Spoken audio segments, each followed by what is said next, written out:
Hi, I'm Lenay, speech language pathologist for Therapy Playground, and I am talking today about fluency and stuttering and different strategies to help in therapy.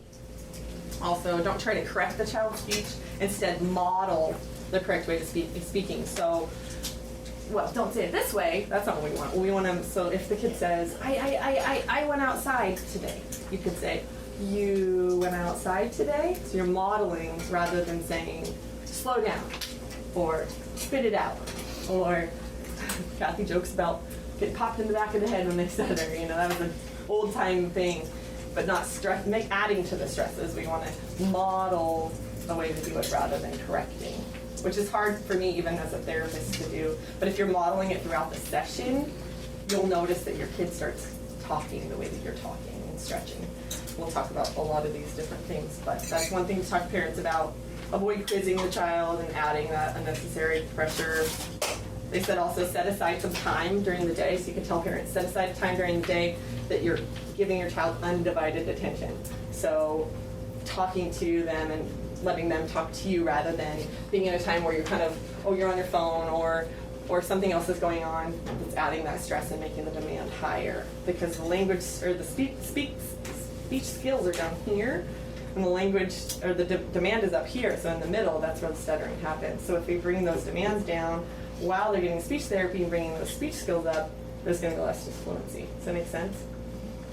And then these are just things that you'll find on there. There's different guidelines about also minimizing the time pressure. So giving them time to talk rather than, you'll just tell me later. You know, cutting the time is going to cause more disfluencies. You can repeat and rephrase things that the kid says, but you don't want to just correct it.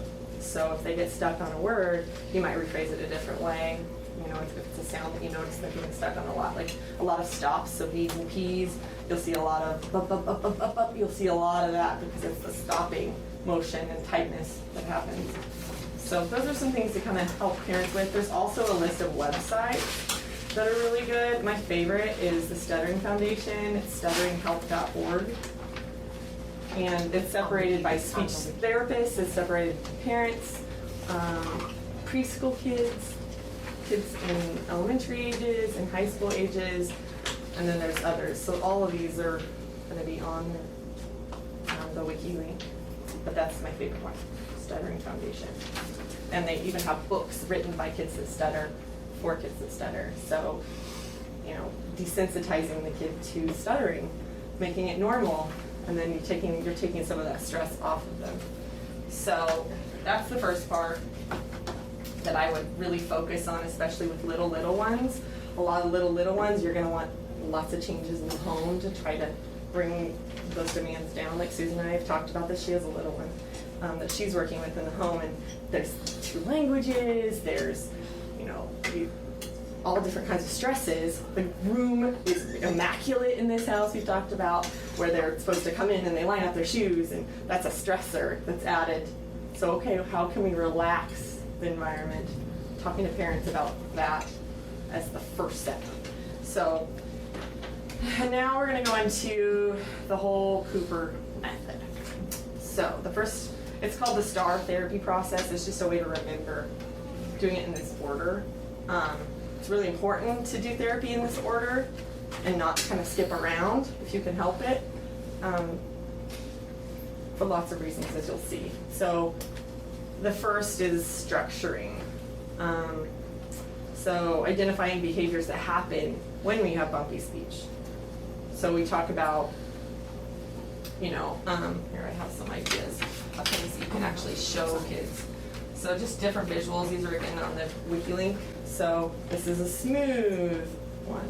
Here's a block, which you'll see more often than not. You're going to see kids that have more of a stutter than a block. A stutter is I, or ball. You'll see those. But you'll also get the block where it looks like I when I go outside. That's where you'll see that block. So that's what the block looks like. And then, of course, there's the stutter. It's bumpy. So talking about driving on a road, bumpy.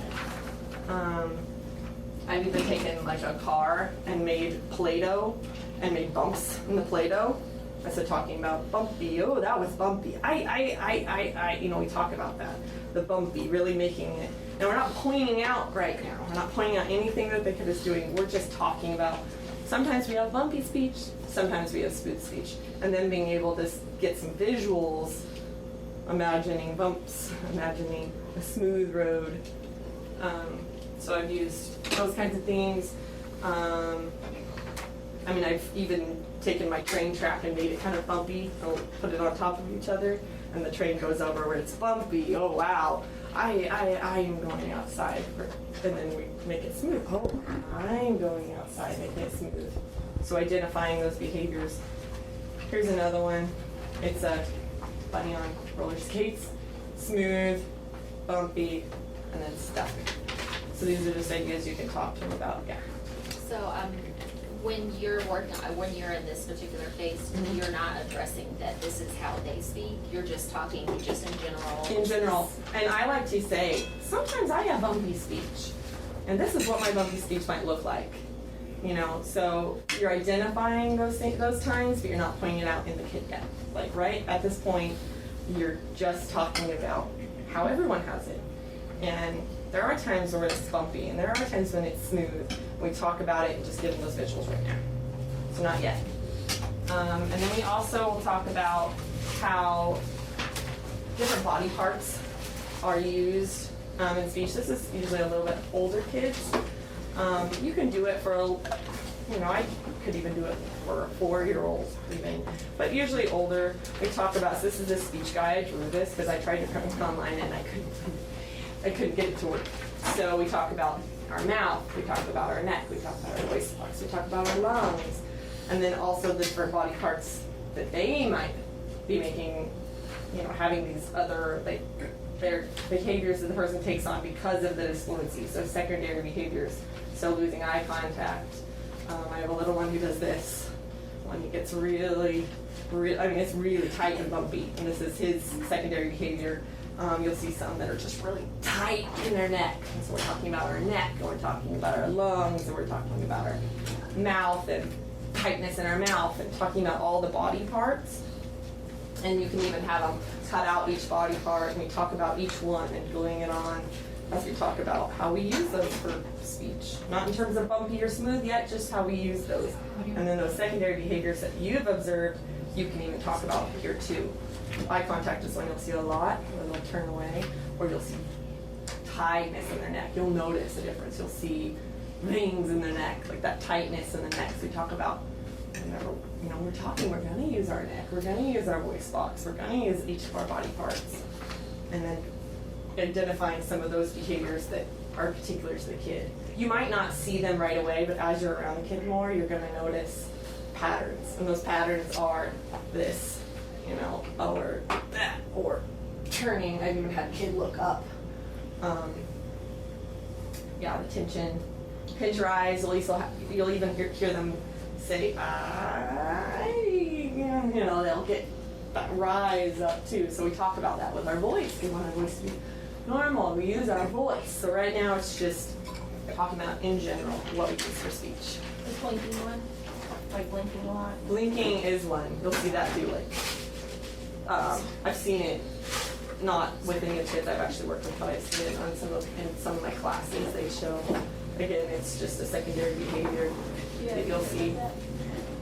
So okay. Do you use this approach when it's like a neurological?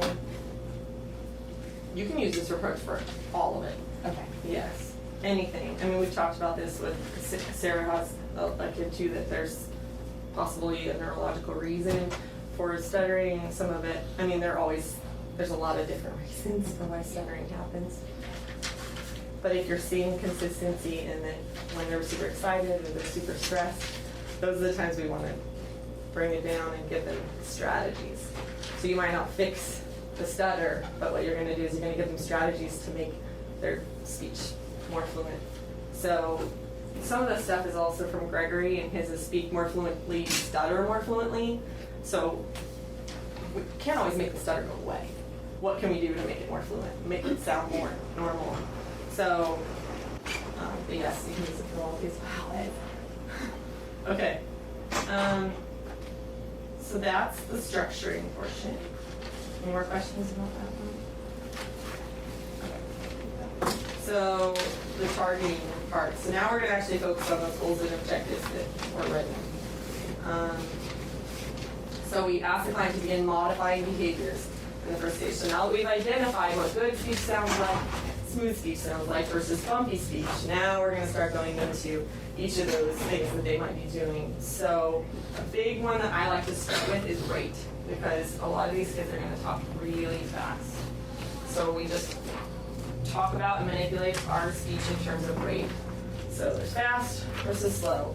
I'll do bingo tips and we'll talk. I'll have them listen to me and I'll say, all right, I want you to, so I first talk about, okay, are turtles fast or slow? They're slow. What about rabbits? Are they fast or slow? They're fast. Okay, now I want you to listen to me. I want you to put a dot on which one you think it is. So I'll say, I'm gonna go outside. Oof, they'll say, that was fast. You're right. Put it on fast. Okay, I'm gonna go outside. That was slow. Now you don't want to make it so slow that it's abnormal. You want it to still be normal, but slower than what your typical speech might be. And then several of those. And then, okay, now I'm going to listen to you. Tell me about this picture. Tell me about the, whatever's on here, hamburger. So tell me what that is. It's a hamburger. Okay. Can you tell me fast? It's a hamburger. Oh, that was a fast one. Put a dot on there. So then you're having them do it. So they're listening to you first and identifying fast versus slow, and then they're manipulating their voice to be able to go from fast to slow. Make sense? Pretty simple. Here's another one that's the same. This is, again, on the wiki link, all these are. And so I have visuals. This one, it does a snail versus a car. You kind of choose. I do rabbits and turtles. Again, say it fast. So tell me about this. And you can ask questions about it too. You can say, and they say, it's a flower. Oh, that was nice and slow. Okay, now can you do it fast? It's a flower. Okay, tell me one more thing about that flower. It's purple. Oh, that was really fast. Now let's make it slow. Let's tell us about this one and make it slow. So back and forth. So those are just ideas. Fast and slow. You can do anything, any cards you have you want me to talk about. I get the verb cards a lot because then they're not just saying it's. They could say she's doing this, or the boy is doing this, or they are walking, they are swimming. Any cards that you want, you can use for that. Okay, and then we also go into, now we want them to be, it's called pseudo-stuttering, so it's fake stuttering. So we want them to be able to manipulate their voice and be able to make themselves stutter so that they can feel themselves make it smooth. So in the Cooper and Cooper method, they want cueing and gestures and prompts in terms of pseudo-stuttering, meaning they can get to the point where they manipulate their voice and do that, and then smooth. But in some other approaches, they don't think it's good. So you want to just watch with your kids. You don't want to become a funny thing, where they think it's funny when they talk that way. And I've had it happen where a little boy, he thought it was funny to say, they're going down, like, you know. And we don't make it funny. Good is smooth, but we're going to be able to do bumpy first. So again, I start with me. They pick, is it bumpy? And say, again, these pictures with the bumpy and smooth and stuff. These ones. We're going to have them put a dot on it. They can put a stamp on it. They can put a sticker on it. I have these like funny shaped buttons. Putting it on there so they identify whether mine was bumpy or smooth. Once they've got that really well, they understand it, then you want them to start trying to make it bumpy and then smooth. I've done it where I did smooth, then bumpy, smooth. Try to do bumpy, then smooth. So I tried it the other way and it was kind of a failure. You just want them to be able to go from what's not normal to what's normal. All right, and then, let's see. Now, I put together, they call them like the fluency toolboxes. So you're going to give them tools. These are tools that are going to help us. So one is belly breathing. So you're going to talk about belly breathing. We lay down on the floor. We want our belly to come up. So we're talking about that diaphragm, belly coming up and down before we talk. So really that belly breathing, because a lot of kids that stutter don't take full breaths. So it's not going to be smooth because they're going to run out of air too. And the tightness of it too. So belly breathing, we do things where we raise and lower the shoulders to reduce tension. So I'll say, okay, we're going to raise our shoulders up, and then we're going to have our shoulders go down. We're going to talk about our card. So tomatoes is a card that we could do. Okay, let's say tomatoes are good. So feeling the tightness and feeling the tension go away. Julianne has talked about using yoga poses in terms of stuttering. I haven't done it specifically, but I know that Sarah has some good ones for little ones. Again, it's about the same thing. It's just relaxing, reducing the tension. So that's the shoulders. The hands, the same thing. I like to use the hands with older kids because you can't see it. So they can have their hands down here and they could say, I like cucumbers. And you have them see you do it. Okay, now I want you to try this tool. So it's like flex and release. Yeah, flex and release. It's just squeeze your hands and then let them go. And it's, again, reducing the tension. And it's a good way, so that they feel like they're getting stuck, that's a good way to get out of it. And we don't want it to be open and closed. Make it nice and slow. And I talk to them about it too. I can't see it when your hands are down here, especially if it's an older kid. You know, but that's a good way for us to get that tension out. That's here. You can shake the body. So I do this with little ones sometimes before we even do anything. We're just going to be like a tree blowing in the wind, and we're going to shake our bodies and relax. Again, make the tension go out. Okay, now it's the stretching the first syllable, or they call it easy onset. And with easy onset, there's two different ways that I've done it. One is with a vowel and an H, so ah, eh, o. So you have them start what they're going to say with ah. So I'll say, I ask a question, what is this?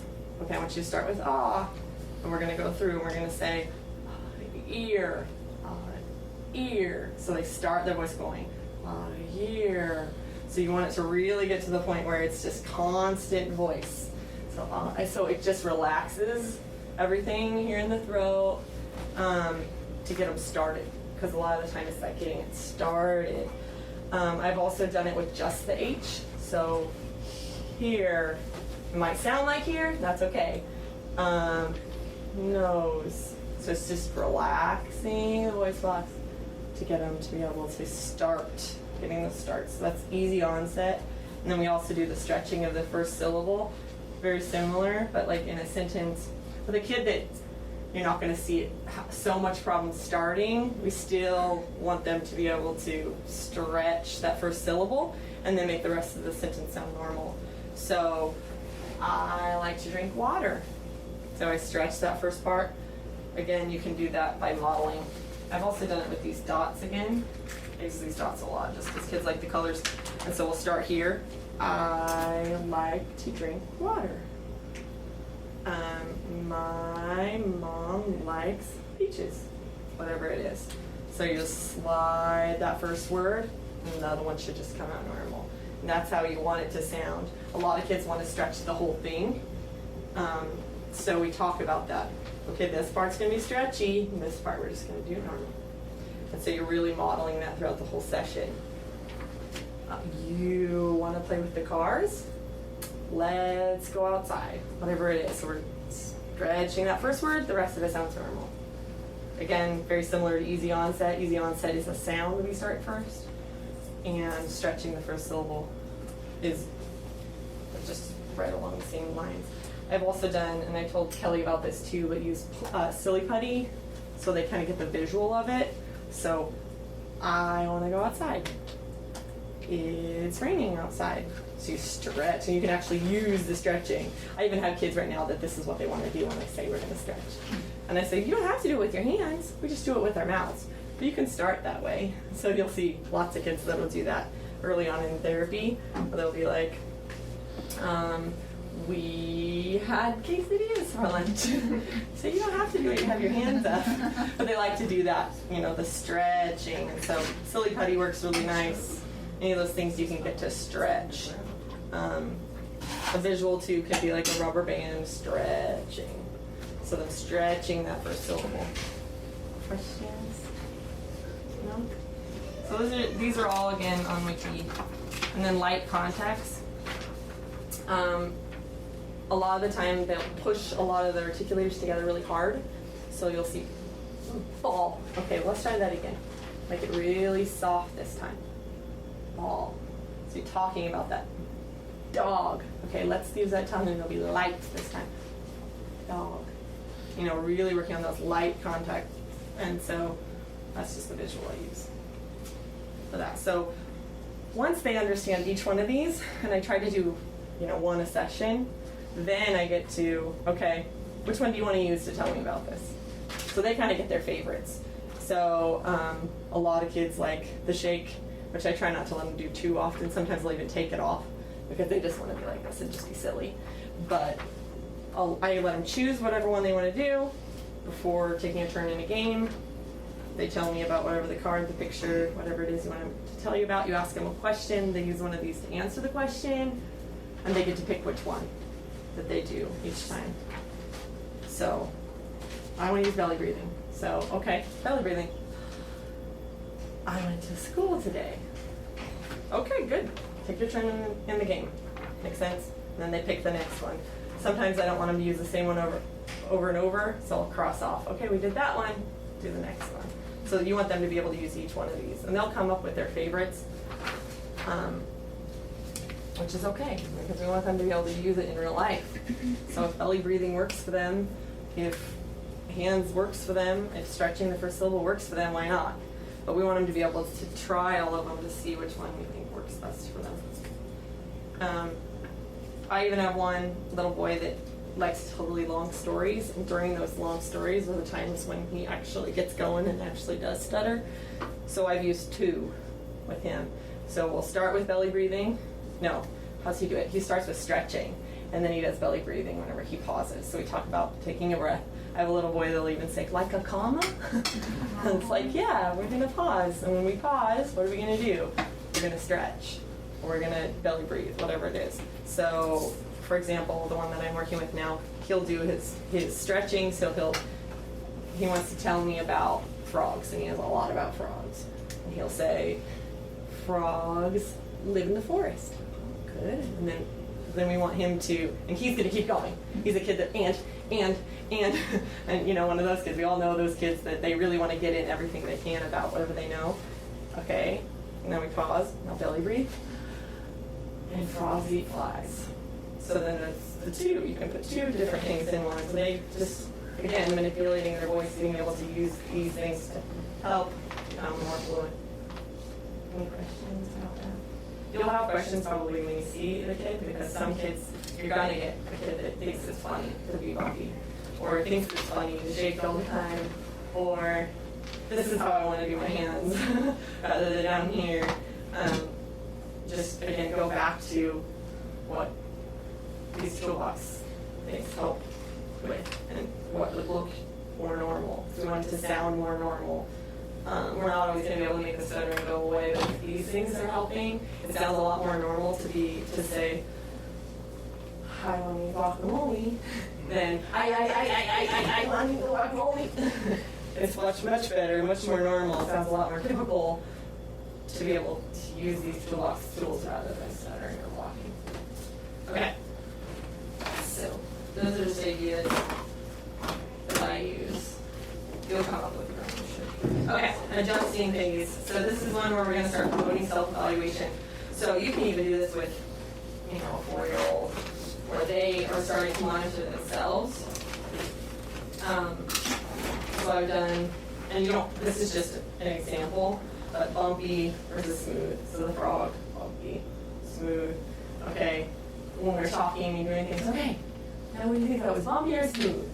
And they put a sticker or a stamp on whatever side they think it was. So they're starting to monitor themselves. Because they can monitor you all the time. You'll notice that. They'll be able to catch it in you. We want them to start catching it in them. Okay, fast and slow. When they're telling you a story, was that a little fast, or was that nice and slow? It might have been a little fast. What's going on this side? So they start to monitor themselves. And older kids, you can go, this is a lot more simple, or a little not so simple. So bumpy and smooth and what strategy they use.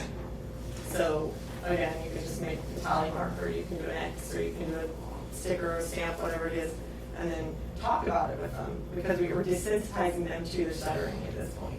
So this is when we actually talk about it in their own speech versus just general, all of our speech. I do like to link it back to me and say, I sometimes have those times, so that they're not feeling like they're alone. And we do, all of us do. There's a normal amount of disfluency in everybody's speech, so we talk about it with them. Oh, that was a little bumpy that time, okay. I can make that smoother. How can I make that smoother? They can give you a strategy, okay. That was smoother that time. I used easy onset, or I used stretching. Make sense? So that's the monitoring side. I've even done it where I had a thing on the wall where if they had a day where they had more bumpy than smooth or smooth and bumpy, then they put whatever it is on that side, so a frog or a turtle, and it was like a bar graph. So at the end of the school year, when I was working in the schools, at the end of the school year, we wanted the smooth days to be higher than the bumpy days. Oh, that's a bumpy day today. That's all right. We're just going to put a frog on the bumpy side. Next time, let's try to get a turtle, or whatever it is. So just those ways of monitoring themselves a little bit. You can even send it home with them, and they can, the older kids, they can monitor themselves at home. And talk to parents about it as well. One thing to remember is a lot of this we want to happen in the therapy session. We want to try to decrease stressors in the home environment. So try to do a lot of it in the therapy session and talk to parents about modeling these things. But I try not to let parents try to point out those times, because some parents go overboard and it makes it worse. So Carrie wrote me about a kid that actually I was seeing that now she's seeing pain, and she said, do I get to the point where now I'm pointing out what he's doing? You can if you feel like they're mature enough to be able to understand that, we all do it. And we're kind of pointing out, why are we doing a little bumpy? How could you fix that? Oh, suitability treatment, whatever it is. So then have them do, oh, that was so much better, that was great, and then you move on. And move on to the next thing. Or whatever they were telling you, okay, you made it smoother, oh, good. Oh, so you did go to school today. What did you do at school? So make it back to a normal conversation after, that was a little bumpy, let's make it smoother, okay, keep going.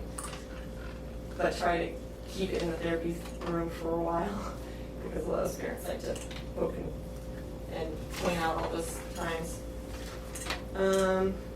So that's the self-evaluation, adjusting phase. Then there's the regulating phase.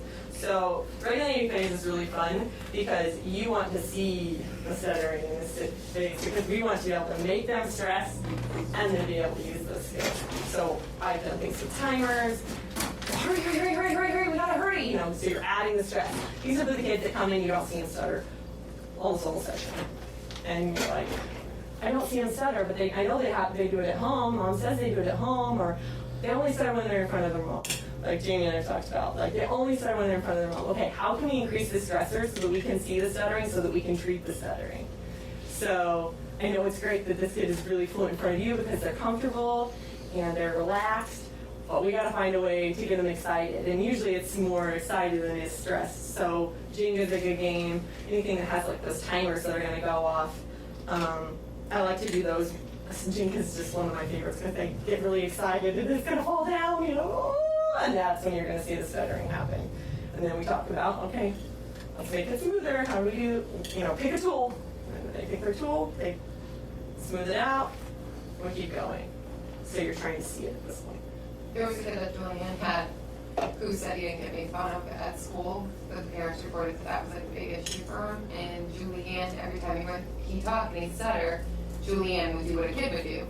Mm-hmm. And we co-tracked in the same room, and he'd go a whole session and be pretty good, and all of a sudden it was like a completely different kid when those stressors were put on him. Yeah.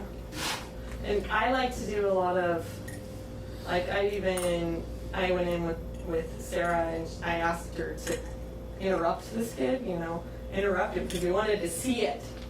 And then we go back and we talk about it, or at the time, it depends on how you feel with the kid. If you feel like it's just going to embarrass them, you don't want to embarrass them. But you could go back and say, man, she was really cutting off things you were saying.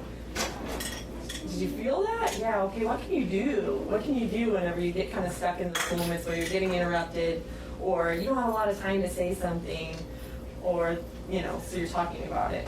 And in that case, I mean, he was obviously, the stressor was working. And that's what you want in those times. It's like, if you're not seeing it, you can't treat it. So this is when you really want to start to see it. But at this point, you've already gone through each of those phases.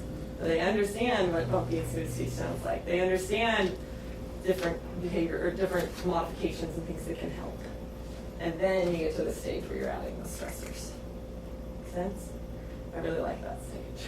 What do you do with a kid that doesn't recognize they stutter, but their parents are still wanting you to treat it, but the kid never gets it? Discharge.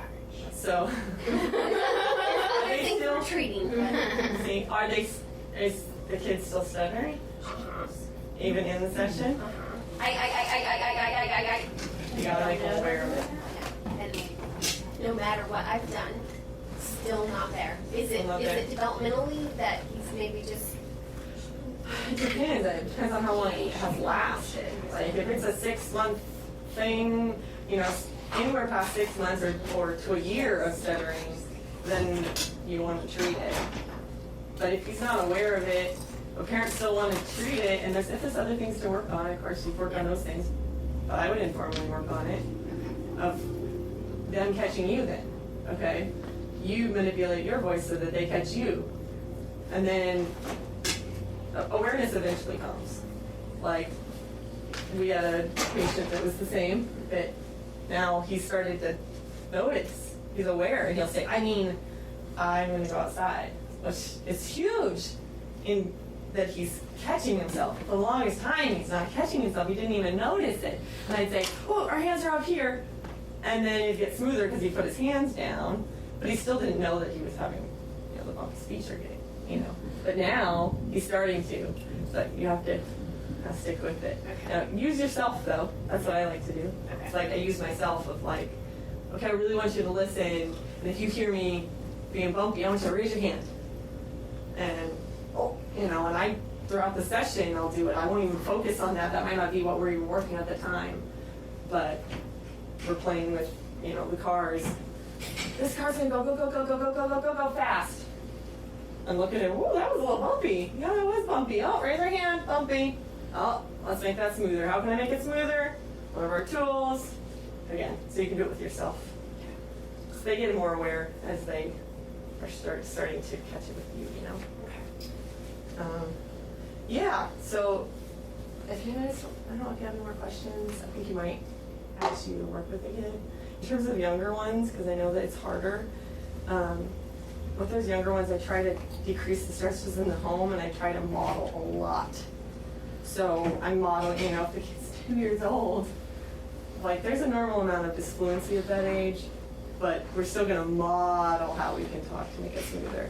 So, and you said he looked at you like when she was doing the modeling of the stretching, but you want him to notice it, you know? It's okay if they look at you like you're kind of funny, but I'm telling you, as you continue to do it, they'll start to talk that way. They'll start to do it that way, even if you're informally doing it with those little ones.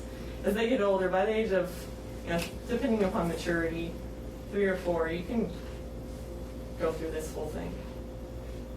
100%. Just make sure, it's again, just like in PECS, of like, you feel like you're moving on to the self-evaluation monitoring stage, and it's worse again. The stuttering, there's ebbs and flows in stuttering. There's gonna be times where they're more stressed, there's gonna be times where the demands are higher. Okay, we might need to backward chain, like they talk about in PECS. Go back, and go at it again. Make sense? That happens a lot. Especially, you know, little baby brother was born. Okay, stuttering's happening again. Know that a lot of insurances don't cover stuttering and fluency, or they'll cover a certain amount.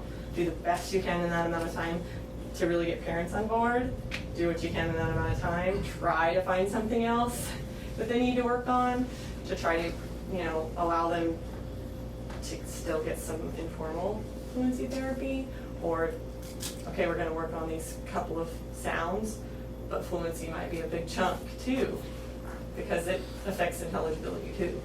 So I put a lot of the word intelligibility in my things because I think insurances see that as that's a red flag. If you can't understand a kid, it's to the point of affecting intelligibility, then they need more therapy. So that's something I write in my paperwork a lot. Yeah, so those are my ideas. And if you have any questions or you want any of these handouts. Did you go over when do you discharge? Because like you said, kids with fluency, they're gonna have it their whole lives, and it's just maintaining. So in your opinion, say, you're not fighting with insurance, you have the kid forever, and In the regulating phase, it's as soon as it says on here, and I totally agree, you discontinue therapy when the client or the kid feels like any situation, meaning you're getting them into situations with other kids, you're moving around in the clinic, when they can use those skills on their own without reminders, then that's it, because you're still going to see this fluency. But if they can use each of these strategies on their own in those stressful situations, that's whenever I discharge. Because they need to be able to do it independently, just like any other thing. Oh, and I was going to talk about data collection a little bit, because it's hard to keep data in fluency if you're trying to count how many times in the session they're just fluent, because it's going to be completely different each session. It depends on the day, it depends on the stressors, it depends on the game that you're playing. Instead, measure the good times. So, were they able to use, rate correctly? Are they able to identify, bumpy versus smooth? So you're measuring the good rather than trying to count all the bad, which is different from a lot of the times when we're keeping data with speech sounds and things, we're putting, negative on, they didn't say it correctly. Well, with these, you're putting a negative if they aren't using the strategies correctly. Make sense? So I want you to tell it to me slow. That's a cucumber. Ooh, that was a little fast, so that's a negative. So but we're looking for, the goals are based off of those strategies rather than amount of fluencies in a 30-minute session. Yes, that's how we test a lot of the time to see whether or not they qualify. This is how you data keep, because I think Lisa came in and watched me with the little one, and she had asked Kelly how should she keep data on that? Well, I'm keeping data on how is he able to use the strategies rather than how many times is he fluent in the session. Make sense? But you would still, that would still be a percentage, obviously, for Braintree. So it would be. Well, the goals are going to be different. And I didn't bring with me, I can go get it. I have a goal bank that's really good, and it talks about, is able to use, patient is able to use the tool, whatever the strategies are, the fluency modification strategies in 80% of structured things, rather than trying to check how many times in a session you're going to see.